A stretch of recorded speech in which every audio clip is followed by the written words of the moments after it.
નમસ્તે। આજે જૂનાગઢ જિલ્લા પંચાયતની સામાન્ય સભા હતી, એટલે કે જિલ્લા પંચાયતના તમામ સભ્યો, જૂનાગઢ જિલ્લાના સૌ ધારાસભ્યો, જિલ્લા વિકાસ અધિકારી અને જિલ્લા પંચાયતના પ્રમુખ, આટલા લોકોની મીટિંગ હતી, જેના અધ્યક્ષ જિલ્લા પંચાયતના પ્રમુખ હોય છે।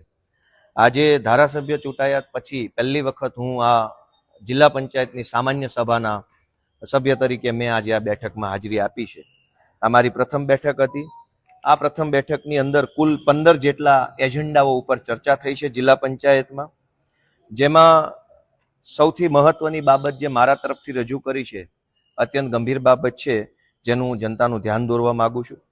મનરેગા યોજના જે છે એની અંદર કરોડો રૂપિયાનો ભ્રષ્ટાચાર જૂનાગઢ જિલ્લામાં થયો છે, જે બાબતની મેં લેખિતમાં જિલ્લા વિકાસ અધિકારીને આજે સામાન્ય સભામાં ફરિયાદ કરી છે।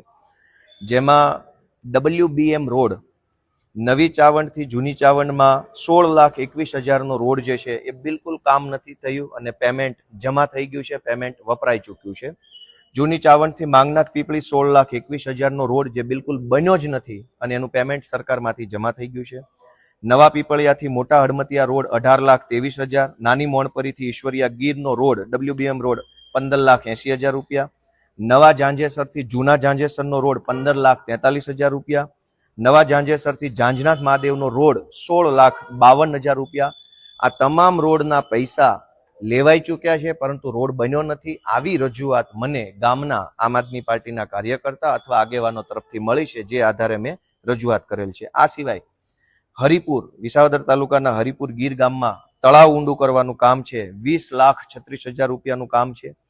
ઘોડાસણ ગામનું તળાવ ઊંડું કરવામાં 40,64,000 રૂપિયા, લીમધરા ગામમાં તળાવનું કામ 40,53,000 રૂપિયા, વીરપુર ગામમાં તળાવનું કામ 4,73,000 રૂપિયા અને મોરવાડા ગામમાં તળાવ ઊંડું કરવાના કામમાં 16,94,000 રૂપિયા।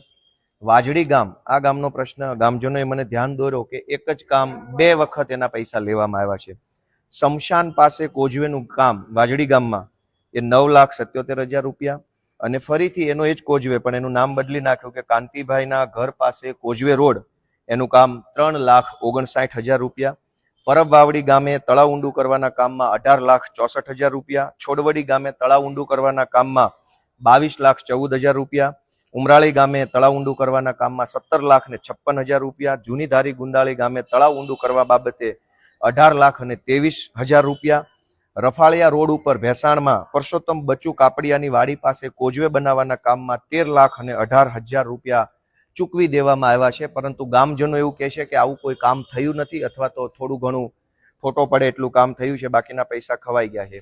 અમૃત સરોવર બનાવવાની જે યોજના છે સરકારની, એમાં ખાંભા ગામમાં 8,03,000 રૂપિયા, લીલિયા ગામમાં 6,09,000 રૂપિયા, નાની મોણપરી ગામમાં 3,32,000 રૂપિયા, શોભાવડલા ગામમાં 2,80,000 રૂપિયા અને ગળથ ગામમાં 5,06,000 રૂપિયા અમૃત સરોવર નામની યોજનામાંથી પેવર બ્લોક નાખવાના ફળવાયા છે। ગામજનોનું એવું કહેવું છે કે બિલકુલ નથી પેવર બ્લોક નખાયા, અથવા તો થોડાક નખાયા છે, અથવા તો નબળી ક્વોલિટીના નખાયા છે। ઘંટિયાણ ગામથી સીસી રોડ જે બન્યો છે, એ સીસી રોડ 33,35,000 રૂપિયામાં બન્યો છે। ગામજનોનું એવું કહેવું છે કે આ રોડ હજુ તો અડધો બન્યો છે, ત્યાં તૂટી પણ ગયો છે। 33 લાખ રૂપિયામાં બનેલો રોડ જે છે એ તૂટી ગયો છે। પીરવડ ગામે રમતગમતનું ગ્રાઉન્ડ બનાવવા સરકારમાંથી 5,56,000 રૂપિયા સેન્કશન થયા છે, પરંતુ ગામજનોનું એવું કહેવું છે કે માટી નાખી અને આ કામમાં ભ્રષ્ટાચાર કરવામાં આવ્યો છે। આ તો ખાલી જે ગામમાંથી મને માહિતી મળી ગામજનો તરફથી કે અમારા ગામમાં કામ નથી થયું, બહુ સિલેક્ટેડ 12-15 કામોની જ યાદી છે। માત્ર 12-15 કામોમાં તે આ આંકડો કરોડો ઉપર જાય છે। જો આખા જૂનાગઢ જિલ્લાના મનરેગા યોજનાના કામોની જો યાદી મળે તો ભ્રષ્ટાચાર કઈ હદે થાય છે એ જાણવા મળે। આ બાબતે મેં જિલ્લા વિકાસ અધિકારી અને જિલ્લા પ્રમુખશ્રીને આજની આ બેઠકમાં મેં રજૂઆત કરી છે। આ સિવાય એક મહત્વની બાબત છે કે સ્ટેમ્પ ડ્યુટીની ગ્રાન્ટમાં ફેરફાર કરવા બાબત, એટલે કે કોઈ એક જિલ્લાની અંદર જેટલા પણ સ્ટેમ્પ લેવામાં આવે છે, જમીનોની ખરીદ વેચાણ વારસાઈની અંદર લોકો સ્ટેમ્પ ડ્યુટી ભરતા હોય છે, એ જે સ્ટેમ્પ ડ્યુટી સરકારમાં જાય છે તે સ્ટેમ્પ ડ્યુટીના કેટલાક ટકા રૂપિયા જે છે એ જિલ્લા પંચાયતને ખર્ચ માટે આપવામાં આવે છે। આ ખર્ચના સ્ટેમ્પ ડ્યુટીના ગ્રાન્ટના કામોમાંથી અનેક પ્રકારની સરકારી યોજનાઓમાંથી રોડ, રસ્તા, ગટર પાણી બનતું હોય છે। સરકાર આ જિલ્લા પંચાયત દ્વારા 2025 માર્ચ મહિનામાં વડાળ ગામે ભિયાળ રોડથી જાલણસર તરફ જતો રોડે મેટલનું કામ મંજૂર થયું હતું। માર્ચ 2025માં કામ મંજૂર થયું, આજ દિવસ સુધી કામ કરવામાં ન આવ્યું અને આજની આ સાધારણ સભામાં વડાલ ગામે ભિયાલ રોડથી જાલણસર તરફ જતા રોડનું કામ બદલી નાખ્યું અને કેન્સલ કરી અને માળિયાહાટીના તાલુકાના ભંડુરી ગામે 3 બોર બનાવવાનું કામ મંજૂર કરી નાખ્યું. 4 લાખ રૂપિયામાં 3 બોર બનાવવાનું કામ મંજૂર કર્યું, જે બાબતે મેં વાંધો લીધો છે. આ સિવાય અનેક એવા કામો છે જે કામોમાં માંગરોળ તાલુકાના રહીજ ગામે આંગણવાડી કેન્દ્ર નંબર 2 અપગ્રેડ કરવાની ગ્રાન્ટ હતી અને માંગરોળ તાલુકાના કરમદી ચિંગરિયા ગામે આંગણવાડીમાં અપગ્રેડ કરવાની હતી. આ બંને કામ કેન્સલ કર્યા છે.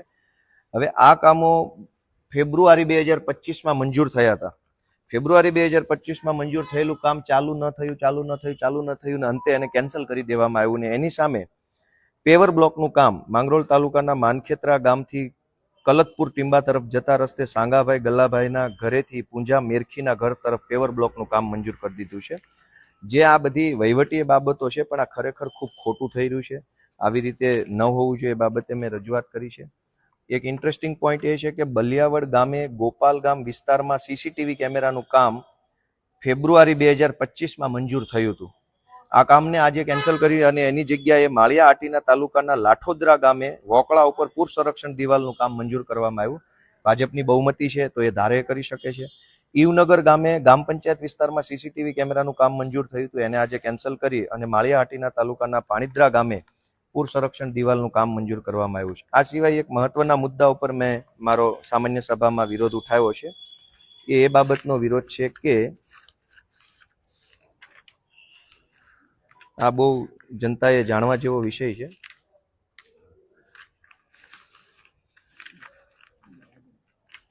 આગળ છે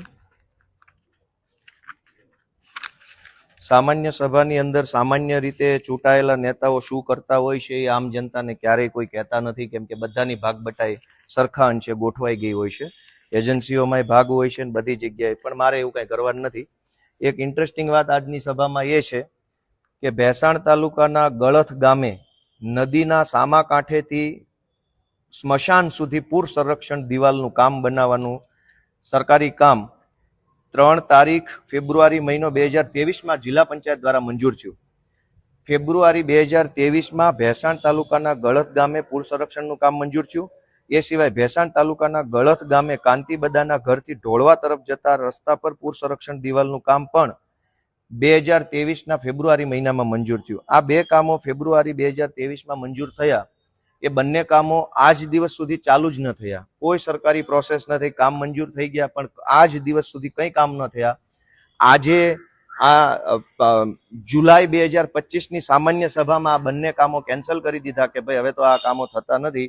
અને એની સામે ભેસાણ તાલુકાના ગળથ ગામે નાથાભાઈના ઘરથી મનસુખભાઈના ઘર સુધી પેવર બ્લોકનું કામ સામે મંજૂર કરી નાખ્યું અને મોરવાડા જતા રસ્તે વોંકળે કોઝવે કમ ધાબીનું કામ ભેસાણ તાલુકામાં મંજૂર કર્યું.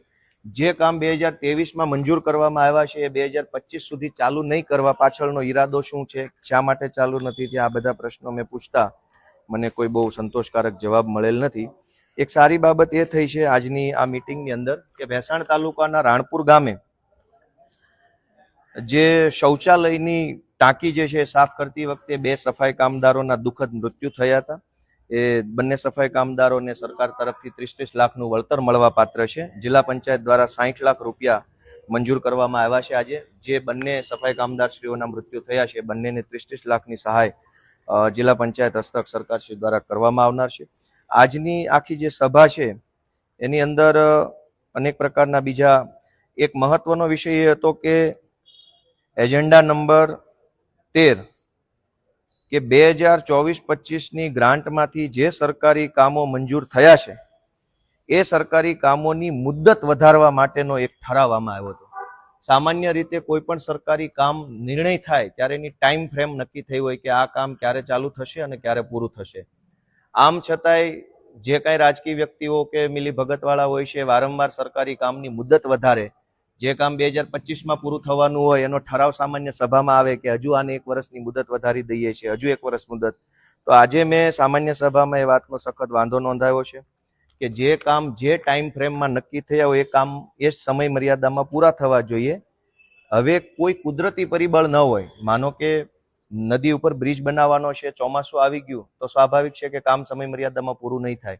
કોઈ યુદ્ધ આવી ગયું, કોઈ આંદોલન થઈ ગયું, કોઈ ધરણા રેલી થઈ ગઈ અથવા કોઈ રોગચાળો ફાટી નીકળ્યો તો સરકારી કામોની સમય મર્યાદા વધારી આપવી જોઈએ. પરંતુ આવું કંઈ કુદરતી પરિબળ ન હોય તેમ છતાંય વારંવાર મુદત વધારો લઈ એજન્સીઓ દ્વારા અને કેટલાક રાજકીય માણસો દ્વારા ભ્રષ્ટાચાર કરવાનો આ રસ્તો ગોતી કાઢ્યો છે. આજે મેં ડીડીઓ શ્રીને અને પ્રમુખશ્રીનું ધ્યાન દોર્યું છે કે કોઈ પણ સરકારી કામની મુદત વધારતા પહેલા મુદત વધારવાની જરૂર શા માટે પડી છે, કુદરતી કારણો છે કે વહીવટી કારણો છે, સરકારી તંત્રની ભૂલ છે કે એજન્સીની ભૂલ છે, એ પાકા પાયે ચેક થવું જોઈએ અને જો વ્યાજબી માત હોય તો જ મુદત વધારો મળવો જોઈએ.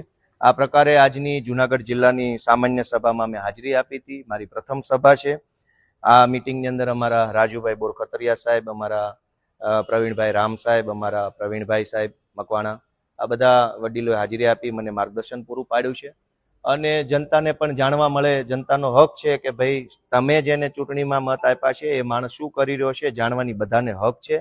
તમે ચૂંટેલા ધારાસભ્યને, સાંસદ સભ્યોને, જિલ્લા સભ્યોને, તાલુકા સભ્યને અવારનવાર ફોન કરીને પૂછતા રહેશો તો તમારા વિસ્તારમાં સારું થશે. ક્યારેય નહીં પૂછો તો બધા જ ચોર ભેગા મળી બહુમતીથી સિક્કો મારી કામ મંજૂર કરી અને ઘરે જતા રહેશે. તમે જેને મત આપો એ રૂપિયાવાળો થઈ જશે અને તમે ભિખારી થઈ જશો. જય જય ગરવી ગુજરાત.